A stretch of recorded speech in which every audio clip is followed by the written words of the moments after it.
Kia ora koutou, ngā mihi mahana kia koutou, ko Jack Byrne ahau. I'm Jack Byrne, the Senior Research Officer and one of the co-investigators of Counting Ourselves. We are based at the Trans Health Research Lab at Te Wharewananga o Waikato. Welcome to this Counting Ourselves Mini-Symposium with presentations from Trans Health Research Lab members and some other great people, Ahi, Alex and John, who have worked with us on publications or used the Counting Ourselves data in their advocacy work. As you listen to each session, if you've got any questions, please post them in the Q&A function so we don't miss them. Most of the discussion will be at the end in the 10 minutes general discussion, but we may have time for some quick responses between presentations. The Counting Ourselves team is led by trans people and has benefited hugely also from our community advisory group, including Felicia Brown-Aitken and Ahi Wihongi, who are pictured there. We have also worked really closely with peer reviewers, including health professionals and government officials. The survey received 1,178 responses from trans and non-binary people living in Aotearoa who are aged 14 or older. Those participants used many different terms to describe their gender, including culturally specific terms. We grouped people into trans men, trans women, and non-binary people for some of the detailed analysis. And you can see that trans women, a higher proportion of them were in our older age groups, our 55 plus, and also in our 25 to 54 age bracket. Whereas for non-binary and trans men, that both groups were more likely to be in our youth group, age 14 to 24. There's a lot more analysis that could be done of the Counting Ourselves data. Please contact us if you're interested in collaborating, and we're especially keen to hear from other trans and non-binary people. For privacy reasons, only members of the Counting Ourselves team can access the raw data. So if an organisation wants customised data and you're able to can afford to pay a contribution to the cost of the data extraction or analysis, that's always welcomed because it enables us to pay a team member to do that work. Now sit back and watch the first presentation from Dr. Jamie Veal, the Director of the Trans Health Research Lab and Principal Investigator for Counting Ourselves. Kia ora koutou tina koutou katoa, ko kautan toku ingoa. I'm one of the research team members for the Counting Ourselves survey. For my part of presentation, I'm going to share the finding of my recent work on Asian transgender people and identity documents.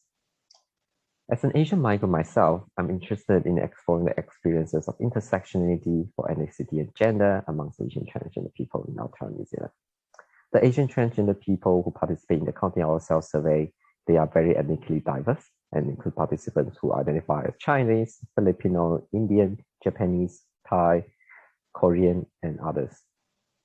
Here, we are looking at the experience of being Asian transgender people in Aotearoa, New Zealand. In the first column, we have the variables for experiences of discrimination, family rejection, and friend support. In the second column, we have the percentage for Counting Ourselves Asian participants. In the third column, we have the percentage for the whole Counting Ourselves sample that include all the ethnic groups. And in the fourth column, we have the percentage for those of New Zealand Asian general population that are derived from the New Zealand General Social Survey. I found that Asian transgender people are less likely to report discrimination based on transgender identities when compared to the overall sample. But they were more likely to report being discriminated because of their ethnicity, with 2/5 reporting so. 3/5 had reported experiencing discrimination in the last 12 months, which are higher than the overall Counting Ourselves sample, as well as when compared to the Asian general population. It's important to know that some of our Asian transgender participants have higher risks of experiencing family rejections, and this can be linked back to the Asian cultures that are relatively conservative. Asian cultures generally have a greater emphasis on traditional gender roles and preservation of family lineage. This is why I found that Asian transgender people are more likely to turn to friends for support when compared to the transgender people of other ethnic groups. And a lot of the times, friends are the first people that Asian people would disclose their genders or come out to. Qualitative analysis then reveal Asian transgender people, particularly those of migrants, may experience additional barrier because of their migrant status. As shown in the first quote here, we have Asian migrants whose English is not their first language, and they may be less likely to receive competent care from their healthcare providers. Being Asian also has a specific influence on how they understand mental health. And this participant quote here highlights exactly why we need culturally competent care for this group. Participant noted the reason why he's less likely to talk about mental health with his family member because of his Asian upbringing. And there are more quotes that illustrate the intersectionality experience. And if you're interested in reading this, you can download a free copy of the article in the Counting of Self website. Another study that I had the privilege to involve in is the mental health implication of gender concordant identity documents, or IDs that match correct name and gender. In this slide here, I'm focusing on the experience of participants who reported barriers in changing their gender marker on birth certificate and passports. Passports include both the New Zealand passport and overseas passports.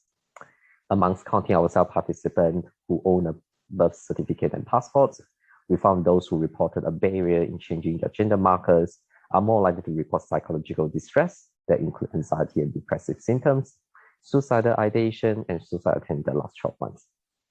Even after adjusting for the effect of social demographic variables such as age, gender, education qualification, income, and gender-affirming medical status, I found that transgender people have twice the odds of thinking about suicide compared to those with correct gender markers.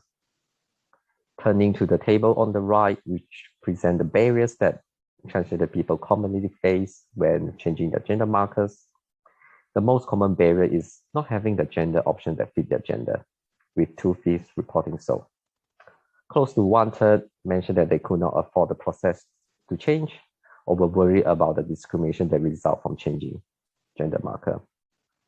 Other common barriers were not knowing how to initiate the change or have not taken any medical gender affirming steps, which is a criterion for changing gender marker on birth certificate at the moment. Tēnā koutou katoa. Ko Jamie Veal toku ingoa. I'm going to talk to you all today about gender identity change efforts or conversion practices. First, I'd just like to acknowledge Jack, Kyle and Ryan, who also contributed to this part of the presentation. So we're called gender identity change efforts. We also mention conversion practices. These assume that being transgender is pathological or undesirable. It could include counselling, psychotherapy, or other behavioural change efforts that prevent transgender people from affirming their gender. So the question that we asked in Counting Ourselves was, has any professional, and we included examples, which included mental health professional, but tried to make the participant identify only with their sex assigned at birth, in other words, to stop them from being trans or non-binary. And we found that out of all of our participants, 16.9% reported that they had this experience. The proportion was actually higher amongst our younger participants. When we broke this down as well to only those who had ever spoken to a health professional about access to gender affirming care, this number was higher at 19.7%. So we're also interested in whether exposure to GICE predicted worse mental health, and that is actually what we found. We found that those who reported the GICE exposure were on average 5 points higher on the 0 to 40 psychological distress scale. Moreover, more than 2.5 times increased odds of reporting non-suicidal self-injury, over 2 times greater odds of reporting suicidal ideation, and over 3.5 times greater odds of reporting suicide attempt compared with those who did not report GICE exposure. So this supports the work by multiple international professional bodies and also local bodies, including PATHA. So while our data focuses more narrowly on GICE by mental health professionals, it is likely that other professionals in positions of power, including in religious settings, that GICE occurs in Aotearoa in these settings. So many of you will be aware that there is current conversion practices prohibition legislation going through Parliament. So we've been able to use this data to advocate in support of this bill. So our findings support the importance of prohibiting such practices and providing support for survivors to address some of the serious mental health inequities and also risk of mortality faced by trans and non-binary people who have experienced a gender identity conversion effort. And a big shout out to everybody involved in Counting Ourselves team. Ngā mihi nui ki a koutou. Kia ora. Kia ora anō. I'm now going to show some examples of how the Counting Ourselves data has been used to inform legal and policy change here in Aotearoa. Our work at the Trans Health Research Lab is explicitly about undertaking evidence-based research to improve the health and well-being of trans and non-binary people. That attempt to make change and the commitment to advocating for change is really important for trans and non-binary people who participated in the survey too. These are some examples from social media posts they used to promote the survey. Emmy talked about the systemic knowledge we need to go beyond just thinking about the problems we face and to set about destroying them. Alison, let's create a gender-affirming health service that caters for everyone's uniqueness, that expects all kinds of people, including trans people with disabilities. Aram emphasised it's about treating people with dignity and respect. And for Joey, it was about growing something better that belongs here in Aotearoa. The Counting Ourselves data was the only New Zealand survey data available to officials and ministers trying to determine the extent of conversion practices here. The detailed analysis Jamie has just presented now shows the negative mental health impacts of those practices and strengthens the health rationale for the bill. A detailed analysis also showed that one way that gender identity conversion practices affected mental health is by increasing internalised transphobia, by making us feel worse about who we are. And that's why we explicitly recommended that the definition of conversion practices is extended to also include inducing someone to seek out gender identity conversion practices. And more research is needed. Counting Ourselves was limited to conversion practices by health professionals. The research and the solutions need to focus on conversion practices wherever they occur. In terms of the Birth, Deaths, Marriages and Relationships Registration Bill, the high-level statistic that 83% of participants in Counting Ourselves don't have the correct gender marker on their birth certificate was cited in the second reading of the bill. And the bill also addresses many of the common barriers that trans and non-binary people face currently. The data Kyle presents shows even more clearly that there is a really powerful health rationale for the bill. There are some remaining gaps though. Over a quarter of Counting Ourselves participants were born overseas, and yet the bill removes existing protections for permanent residents, their current eligibility for legal gender recognition, and offers nothing for asylum seekers and convention refugees on temporary visas. One of the other main issues we focused on, based on the data that we have on Counting Ourselves, was new clause 82, which says that other laws can override whether someone has an updated birth certificate. It won't always be accepted as evidence of who you are. And what we stressed, and is shown on the next slide, is we need clearer legal protection than that. Counting Ourselves participants already have very low confidence in current laws and their enforcement. So the level of discrimination faced by trans and non-binary people, 44% have been discriminated in the last 12 months compared to 17% of the general population experiencing that. And then when we look specifically at being discriminated against because you're trans or non-binary, the Counting Ourselves participants who had that experience were twice as likely to have attempted suicide in the past year, 16% compared to 8%. And these experiences are compounded by racism. and discrimination based on race and ethnicity for many of our participants, especially Asian participants. Only 1 in 6 of our participants thought that all trans and non-binary people were protected from discrimination. And when they thought about what would happen if they were discriminated against for being trans or non-binary, more than half did not think that the legal system would protect them. Next year's amendments to the Human Rights Act must strengthen protections for trans and non-binary people, including clarifying that trans women have the right to be treated with dignity and respect in women-only spaces. Kia ora koutou.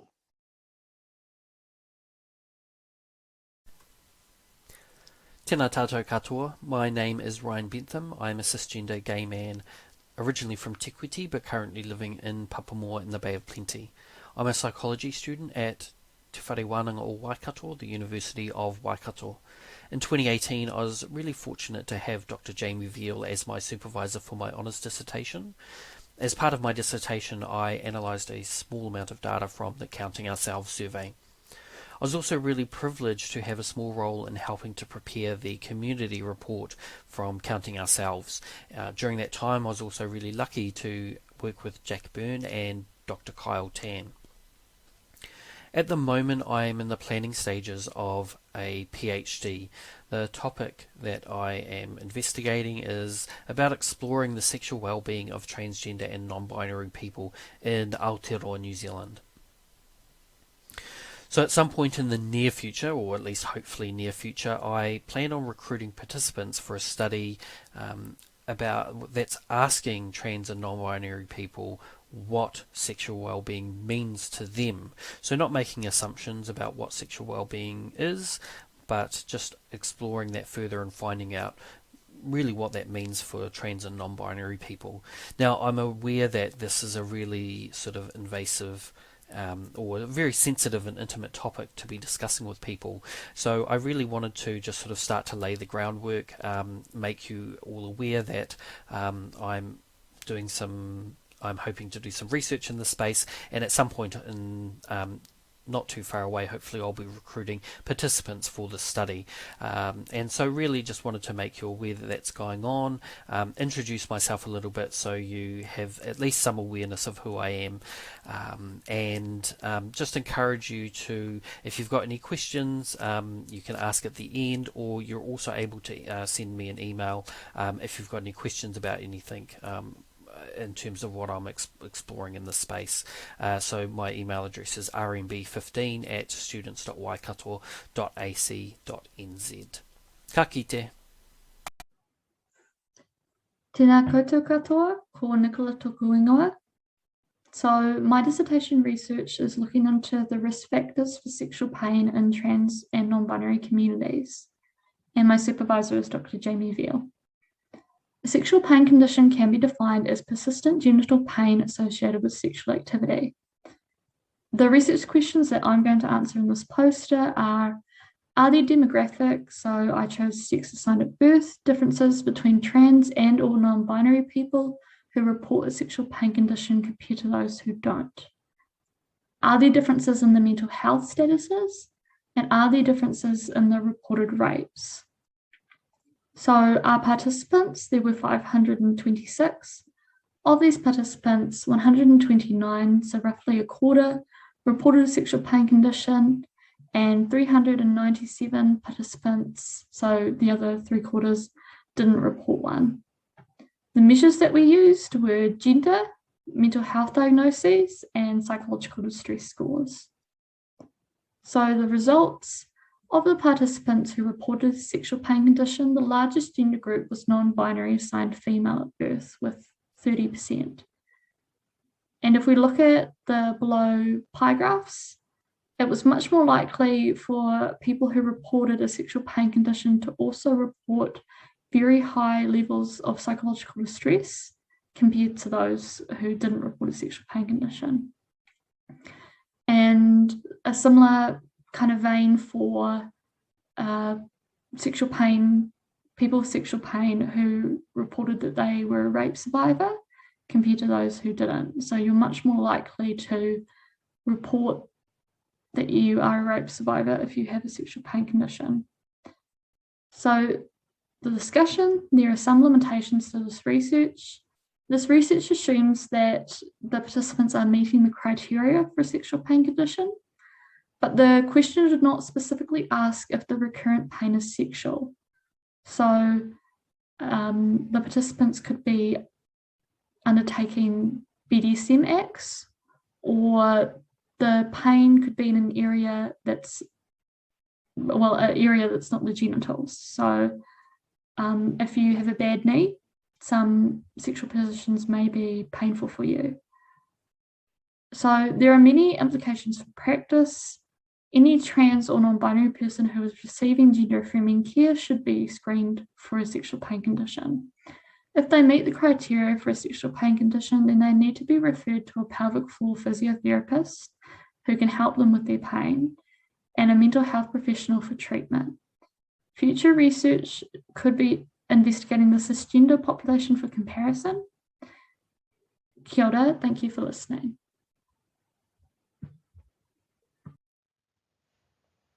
Kia ora koutou katoa, ko John Finnerty tōku ingoa.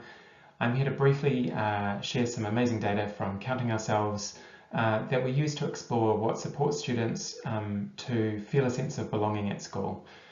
This is important because belonging affects student achievement, and student achievement actually affects later health outcomes. So it's an important health lever that we can pull. In the presentation, I'm just going to be jumping straight into be talking about the methodology and then discussing some of the findings that are relevant.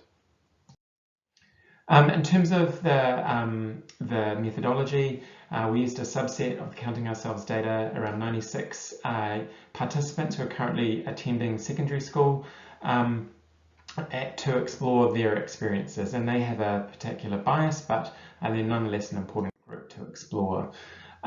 Firstly, what we did was we explored how those who said that they did feel like they were a part of their school, that's the measure of school belonging, differed from those who didn't. And we explored that by senior leadership team factors. Those are the things that the senior leadership teams in schools have power over. For instance, the provision of unisex bathrooms, gender-affirming uniforms, gender-affirming sporting policies, the ability to change gender markers and names at school, and as well as a gender-affirming culture in school. We also explored whether or not supportive adults at school made a difference, how school safety might be related to feeling a sense of belonging at school, and whether or not experiences of misgendering and discrimination affected school belonging for participants. In terms of the individual factors then that we found to be associated with school belonging, the senior leadership team factors were very good at promoting well-being. So were the presence of supportive adults at school who cared about those students a lot, whereas safety concerns were less likely to produce feelings of belonging. Reported misgendering by students and staff was unrelated to whether or not students reported belonging at school. When we explored this, those factors all together to see which ones of those were most significant, we actually found that it was supportive adults at school that trumped the other ones as being important for school belonging. That was really interesting then, given the role that student leadership, senior leadership teams play in schools. And so we wanted to explore what is it within those senior leadership teams that made them most significant. And we found that independently, their aspects around sporting policies and the cultural benefits they can bring play an important role for promoting school belonging, whereas unisex bathrooms, gender-affirming uniforms, and the ability to change gender markers were not immediately apparent around promoting school belonging. When we put all those things together, it's actually only the culture elements that were important in a school, and that is the provision of queer straight alliances, school ball policies, student education about trans and non-binary identities, having a complaint process and bullying policy in place. So what that really means is that supportive adults at school are an important lever that can help achieve a sense of belonging. despite other negatives that young people experience in school. So we need to really support adults at school to be well supported, to demonstrate care and support to transgender and non-binary students, and we should promote hiring policies that that bring in more transgender and non-binary staff. It also means that we need to ensure that school policies are implemented effectively and that we prioritise culture that creates a culture of inclusion. There's no reason why schools cannot immediately get support to establish equestrian alliances, change school ball policies, work to implement the MOE's revised guidelines for sexuality and relationships education, and establish complaint processes for transphobic bullying and staff.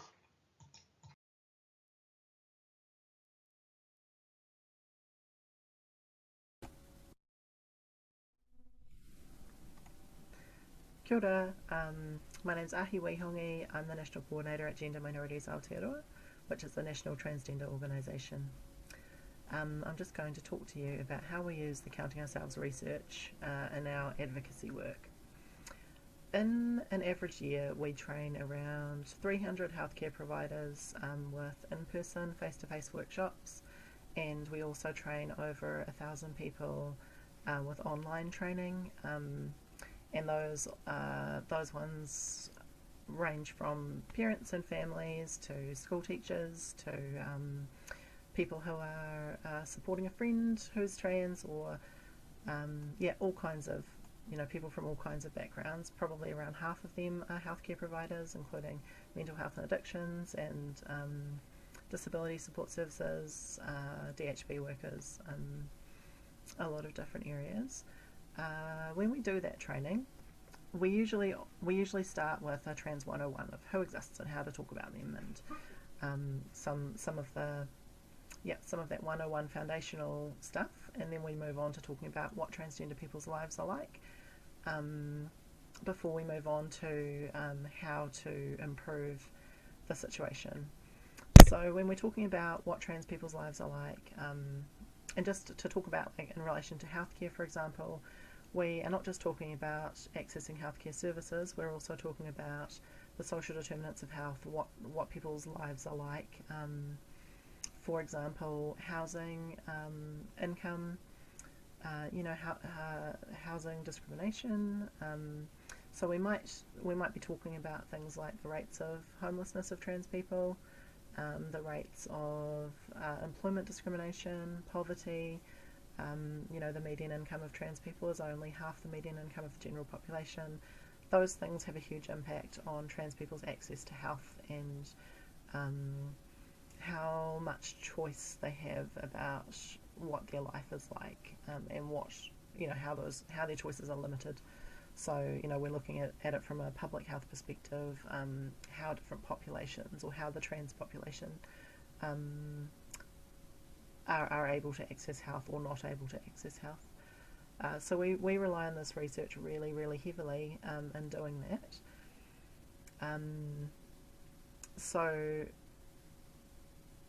I'm thinking, like, in relation to housing, I think in 2020 we met with the UN Special Rapporteur on housing, who was here to evaluate the situation in New Zealand.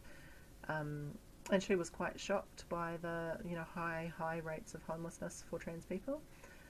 We gave her a copy of Counting Ourselves, and we talked to her about the things that Counting Ourselves report shows are happening for trans people with housing.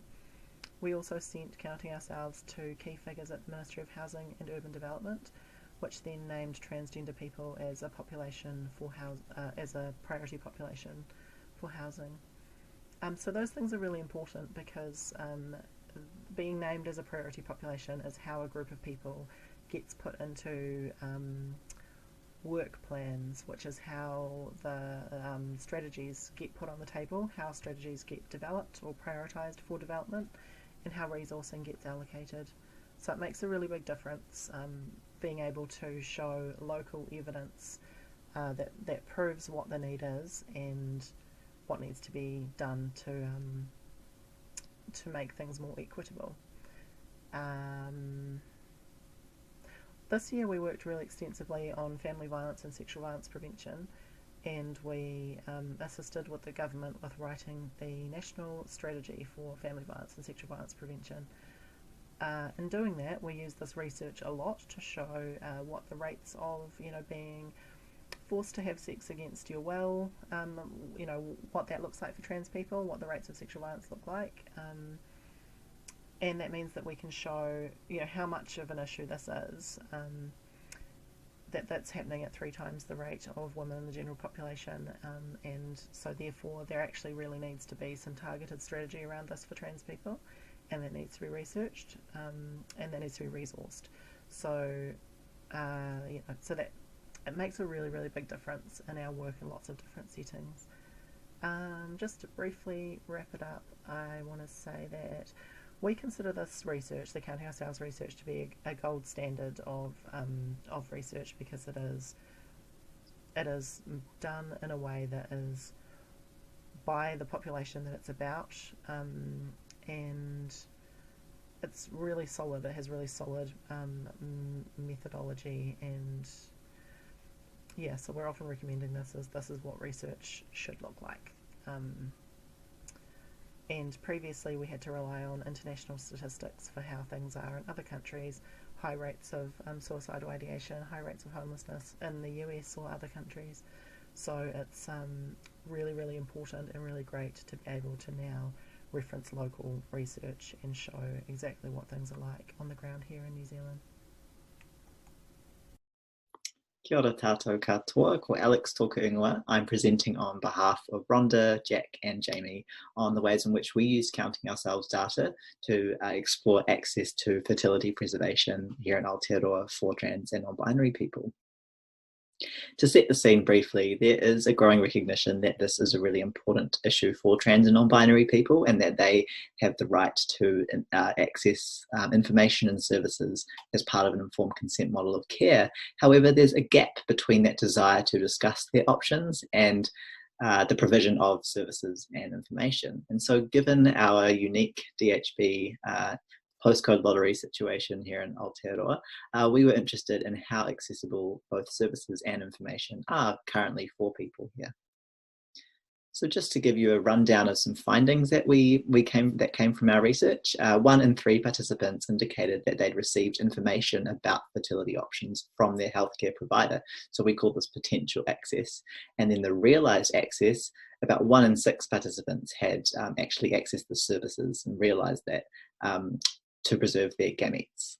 The variability in satisfaction for both information and services was really variable, but we did find that 9 in 10 reported that they'd received this before they'd started hormones, which is important because there can be implications if you start hormones and then stop or pause to preserve your gametes a little later on. We also looked at a free text question, and we found that there were 3 main themes that came out of this. So participants described there was limited or inadequate information they were receiving from their healthcare professionals about fertility preservation, and it was also hard to find that information publicly. Cost was a huge barrier too, so particularly for those who were looking at preserving their eggs, it's not publicly funded here, so that was a barrier. And thirdly, cisnormativity in those fertility settings, so experiencing misgendering or people assuming a person's gender based on their sex assigned at birth was also a key thing, which, as we know, is quite prevalent in other healthcare settings as well. So just to wrap up, a few key reflections on working with Counting Ourselves data, which was such an awesome opportunity. It enabled us to build this broad picture of what was going on around fertility preservation here, and hopefully we can use that in the future to inform a little more nuanced research. And there was a big sample of non-binary participants, which was awesome because previous studies have typically not included non-binary participants. So this is also unique to Counting Ourselves. Yeah, I think that's everything. But yeah, ngā mihi nui kia koutou katoa. Thank you so much for listening, and I'm happy to answer any questions.